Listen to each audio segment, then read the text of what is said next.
ہمارے رویوں میں اور ہمارے طرز عمل میں جو باتیں انتہائی زیادہ بری، اللہ کو ناپسندیدہ اور قابل مواخذہ ہیں، ان میں سے ایک بات یہ ہے کہ لوگوں کی ایک تعداد ایسی ہے کہ جب بھی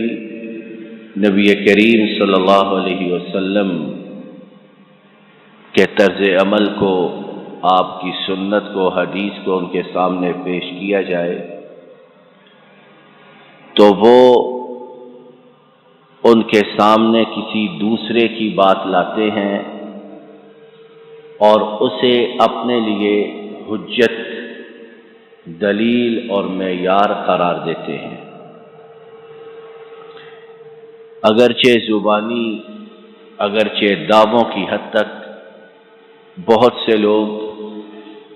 آپ صلی اللہ علیہ وسلم کے امتی ہونے کے دعوے دار، بلکہ سبھی مسلمان اس طرح ہیں، آپ سے محبت کے دعوے دار، آپ کی باتوں کو ماننے کے دعوے دار، لیکن جب عمل کی دنیا میں آتے ہیں تو پھر فلاں نے اس طرح کہا، فلاں کتاب میں اس طرح ہے، فلاں بڑے نے اس طرح کہا، گویا یہ کہ عمل کی دنیا میں اپنے اس دعوے کی، اپنی اس محبت کی اور آپ صلی اللہ علیہ وسلم کے بہترین تابع دار امتی ہونے کی خود نفی کرتے ہیں۔ کبھی مذہب کے نام پر، کبھی فقہ کے نام پر، کبھی برادری کے نام پر، کبھی مصلحت کے نام پر، کبھی ضرورت کے نام پر، کبھی مفاد کے نام پر، گویا یہ کہ آپ صلی اللہ علیہ وسلم کی اتباع کا جو واجب ہونا ہے ہم پر، اس کی نفی کرتے ہیں۔ آئیے دیکھتے ہیں کہ اس بارے میں کتاب و سنت میں ہمیں کیا بات بتائی گئی اور کیا رہنمائی کی گئی ہے۔ امام دارمی نے حضرت عبداللہ ابن عباس رضی اللہ عنہما سے روایت کی ہے کہ انہوں نے بیان کیا ایک شخص سے مخاطب ہوتے ہوئے، کیا تم یہ کہتے ہوئے کہ رسول اللہ صلی اللہ علیہ وسلم نے یوں فرمایا اور فلاں نے یوں کہا، مخاطب کو کہتے ہوئے کہ کیا تم یہ بات کہتے ہوئے کہ رسول اللہ صلی اللہ علیہ وسلم نے یوں کہا اور تم ان کے مقابلے میں کہتے ہو کہ فلاں نے یوں کہا، ڈرتے نہیں کہ تمہیں عذاب دیا جائے یا زندہ زمین میں دھنسا دیا جائے؟ دیکھیے کیسی سخت وعید ہے، کیسے سخت عذاب کی خبر ہے کہ وہ شخصیت جن پر اللہ کی طرف سے وحی نازل ہوتی ہے وہ کہیں کہ اللہ کا حکم یہ، اللہ کی مشیت یہ، اور تم یہ کہو کہ فلاں نے اس طرح کہا، فلاں نے اس طرح کہا، یعنی معاذ اللہ ان کی بات کو دھکیل کر، کاٹ کر پیچھے رکھ دو۔ کیا ہے اس کا انجام؟ کہ تم پر اللہ کا عذاب آئے اور زندہ زمین میں دھنسا دیے جاؤ۔ اب میں آپ اپنے اپنے رویوں پر غور کریں، اپنے گرد و پیش میں دیکھیں، ہم میں سے اکثریت، اللہ تعالی ہم سب کو محفوظ رکھے اور ہدایت دے، اسی طرز عمل کی دلدادہ نہیں کہ اللہ رسول کا حکم آئے، ان کا پیغام آئے اور ہم میں سے بہت سے شعوری غیر شعوری اللہ رسول کی بات کو معاذ اللہ روند کر رکھ دیں،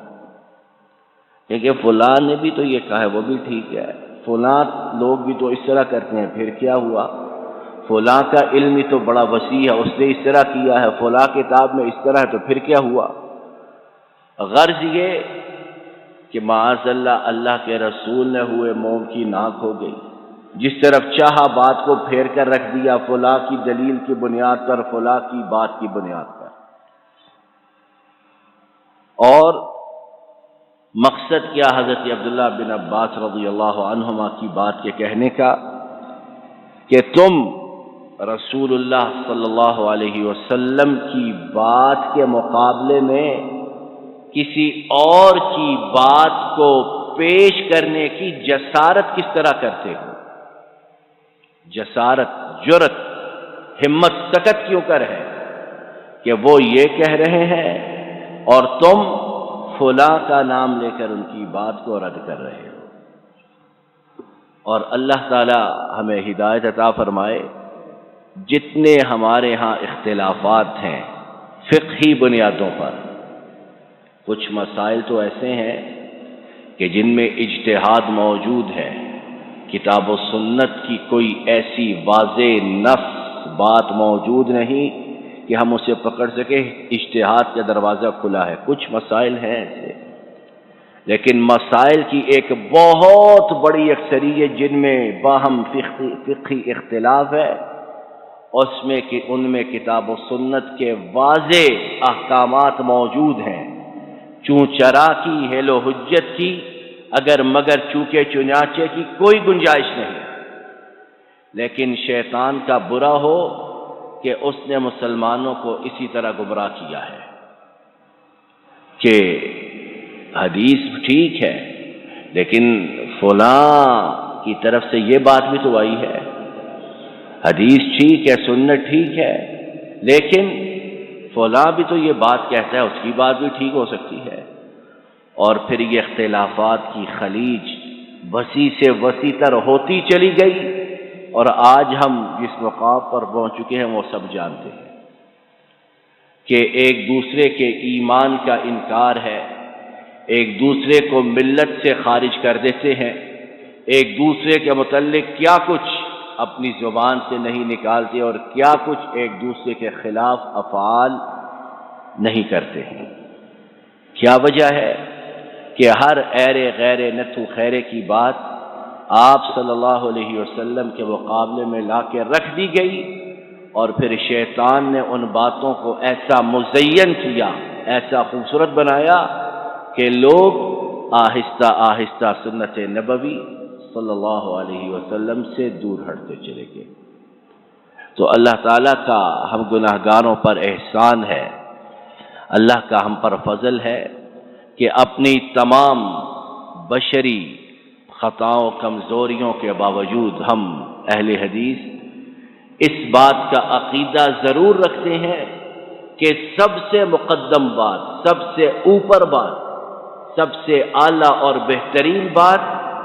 اللہ کی اور ان کے بھیجے ہوئے پیغمبر حضرت محمد رسول اللہ صلی اللہ علیہ وسلم کی۔ باقی تمام کا ادب، احترام، تکریم سر آنکھوں پر، لیکن جب آپ صلی اللہ علیہ وسلم کی بات آ جائے گی تو پھر اس کے بعد کسی کی بات کی کوئی حیثیت نہیں ہے، بلکہ امتی ہونے کا شرف، عزت، تکریم اسی بات میں ہے کہ آپ صلی اللہ علیہ وسلم کی بات کے سامنے سر تسلیم خم کر دیا جائے۔ اور جتنے بڑے بڑے امام، جتنے بڑے بڑے فقہا، محدثین، صلحاء ہوئے ہیں وہ اسی وجہ سے ہوئے ہیں کہ انہوں نے آپ صلی اللہ علیہ وسلم کی بات کو تسلیم کیا اور اپنی بات کو ان کی بات کے سامنے چھوڑ دیا۔ اور ہم سمجھتے ہیں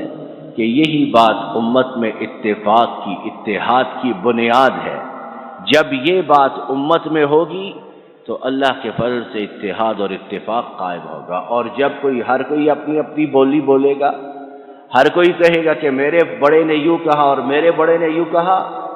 تو پھر ہم لاکھ کوشش کر لیں امت میں اور سب کچھ ہو سکتا ہے، اتحاد اتفاق قائم نہیں ہو سکتا۔ اللہ تعالیٰ اپنے فضل و کرم سے ہم گناہگاروں کو سنت نبوی صلی اللہ علیہ وسلم اسے ماننے والا، اسے تسلیم کرنے والا اور عمل کی دنیا میں اس کی پیروی کرنے والا بنائے۔ اللہ تعالی ہمارے گناہوں کو معاف فرمائے، ہماری بیماریوں کو دور فرمائے، ہماری پریشانیوں کو رفع فرمائے، آنے والے مصائب سے، آنے والی مشکلات سے ہماری حفاظت فرمائے۔ جن آفات میں، مشکلات میں، بیماریوں میں ہم پھنس چکے ہیں، اسے ہمیں مکمل طور پر نجات عطا فرمائے۔ اللہ تعالیٰ اپنے فضل و کرم سے بیمار